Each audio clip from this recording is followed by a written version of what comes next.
inson tafakkur kengaytirish kerakmi?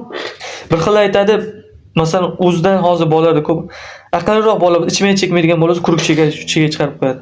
U deydi domla deydi. Darrov domla deydi, uni aytadi. Yo'q.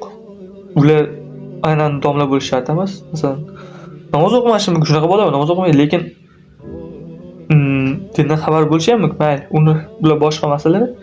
Lekin ana shu bolalar ularga qo'shilmasa, ular yomon ko'radi. Nimaga deydi? Sen bunaqa qilmaysan. Ular biladi o'sha narsani qanaqaligini, sen bilmayapsan xolos. Uni zararini ular biladi. Chekib ko'rmasa ham, ichib ko'rmasa ham biladi, tushungan. Ularda ongroq insoniylik yuqorilab boraveradi. Chunki hayot masalan aytib progressdan o'sib boradi ularda. Ular nima qilgan? O'qigandir, izlangandir, ko'rgandir shu narsani, kechib o'tgandir shu hayotdan. Ba'zilar bor, tushunmayman, ko'rib bilib turib shu ishni qiladi. Ko'rib bilib turib shu ishni qiladi. Va sen masalan qush uyida ko'radi degan narsani unut. Qush uyida ko'radi degan narsa, bu qush, sen insonsan. Unut bo'ldi. Sen yaxshiroq bo'lgin. Sen pokroq bo'lgin, sen aqlliroq bo'lgin, sen ziyrakroq, sen harakatchan bo'lgin, sen ishlagin.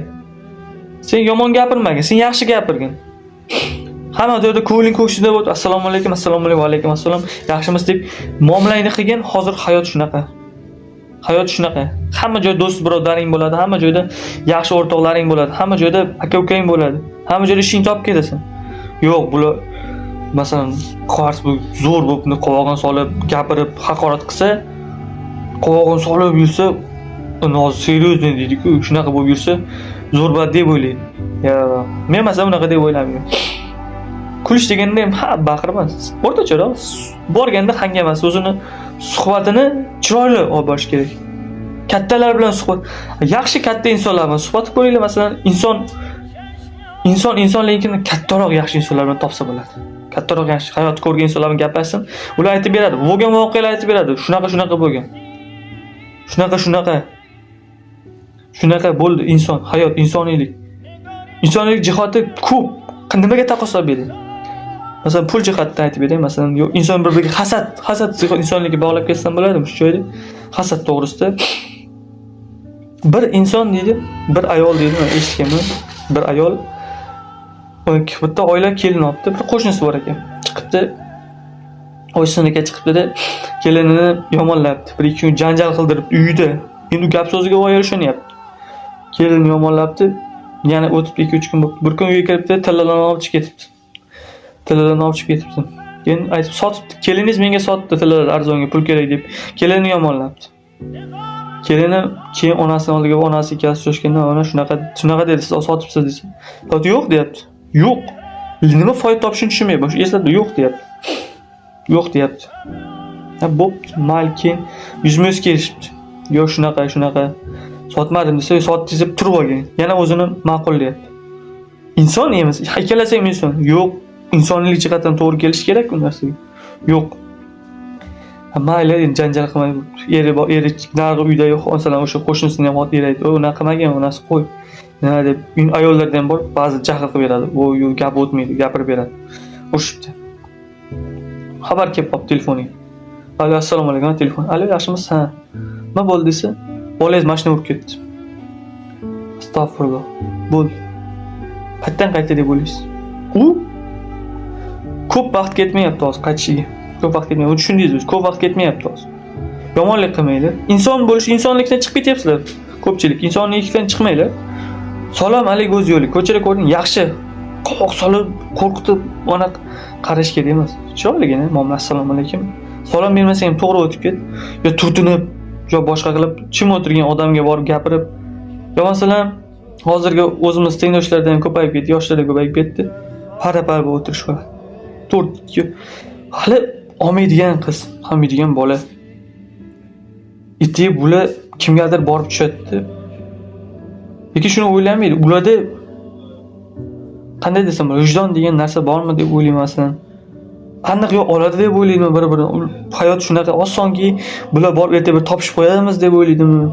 Tushunmayman u narsaga. Qanaqa aqlim yetmaydi. Va shu u narsani anglashga hali men ham hali malakam yetmayapti u narsa topishib qo'yadi. Yo'q, lekin 90% o'xshamaydi. 90% o'xshamaydi. Yengil qaraydi ular. Ular suhbatdan maza qiladi deb o'ylaydi. O'zi suhbat Bir maslahat aytib beraman. İnsonsiz mana yashayapsiz. Tengiz topdingiz. Tengiz topdingiz. Bir hafta gaplashing telefonda 3-4 soatlab. Joningizga tegadi. Bu telefon qilmadingiz masalan, ishdami? Joningizga tegadi. Gaplashadigan gap qolmaydi. Nima qilsin? Gap qolmagandan keyin nima qiladi? Savol sizlarga. Nima qiladi? Boshqa yomon tuyg'ular paydo. Gap tugadi. Gap tugagandan keyin qo'l harakatga tushadi. Yo boshqa narsa. U jiddiylashadi. Qo'yinglar. Suhbat quring. Masalan, teginmay, gaplashib, chiroyli yurish.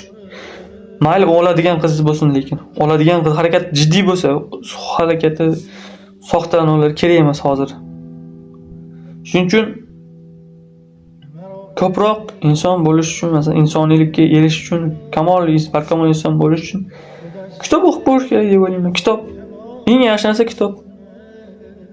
Har qanday kitob emas. Hozir kitoblarning turi ko'payib ketdi deb boshqacha bir fantaziya. Yo'q, chiroyli kitoblar bor. Masalan, bilim haqida o'qib ko'ring. Masalan, tarixiy asarlar bor. Mayli fantastik bo'lsin, lekin o'shalarda qandaydir insoniylik, do'stlik haqida, masalan, ota-ona haqida, birodarlik haqida masalan, aka-ukachilik haqida berib o'tib ketgan bo'lsa ma'lumot, o'sha inson miyasida qoladi. Chunki yomon xayoldan chalg'itadi siz deb o'ylayman. Shunaqa yomon xayoldan chalg'itadi deb o'ylayman. Inson hayotida nima masalan yomon taraf bo'lsa o'zidan. Katta 90% o'zidan keladi. Masalan, ko'chada birov bilan kelishmayaptimi? Demak, unda muomala yo'q. Ko'chada masalan yuribdi, masalan, ham unga yomonroq qaryaptimi, chekararoq qochyaptimi? Demak, uni kiyinish tartibi balki yomondir. Mayli sharoit yo'qdir. Sharoit yo'q bo'lsa kiyim deb yursa bo'ladi-ku, tikib yursa bo'ladi-ku. Masalan, boshqa joyda masalan kuchi ko'pdir, lekin farosati yo'qdir. Farosat yo'q, kuchi ko'pdir, farosati yo'qdir. Hammaga zo'rlik, hech kimga yoqmas u. Odamlar chekib o'tib uni g'iybatini qilishadi. Yo'qsa aytib g'iybatim qilishaversin menga bosh. Yo'q, oddiy haqiqatan bo'lishi mumkin masalan. Haqiqatan farosati yo'q, aqli yo'q, gavda bor, aql yo'q deyishi mumkin. Yo'q. Chiniqtirish kerak. Yetukroq bo'lish kerak. Farosat, aql, zakovat, bo'y basmal qo'yish kerak. Hamma narsani o'rtacha normal olib yurish kerak. Muomala, madaniyati birinchi o'rinda.